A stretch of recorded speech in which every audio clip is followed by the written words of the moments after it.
Hi friends, chicken குழம்புக்கு மசாலா வறுத்தரைச்சிருக்கேன். இதில் வெங்காயம், தக்காளி, இஞ்சி, பூண்டு, கொஞ்சம் பட்டை, லவங்கம், சோம்பு இதெல்லாம் சேர்த்து வதக்கி அரைச்சிருக்கிறேன். மிளகு, சீரகம் எல்லாமே சேர்த்து வதக்கி அரைச்சிக்கலாம். மிக்ஸி ஜாரில் சேர்த்து ஆறுனதும் அரைச்சிக்கலாம்.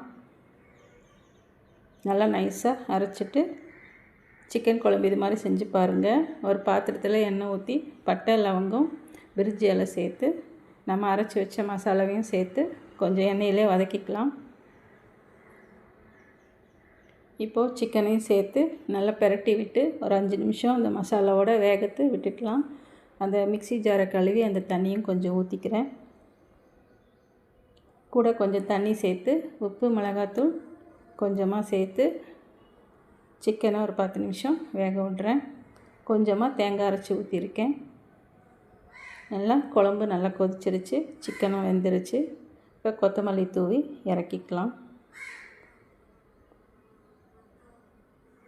அவ்வளோதாங்க, சிக்கன் குழம்பு ரெடி ஆகிடுச்சு. சாதம், சிக்கன் குழம்பு, ரசம் இதாங்க இன்றைக்கி மதியம் எங்கள் வீட்டில் லஞ்சு.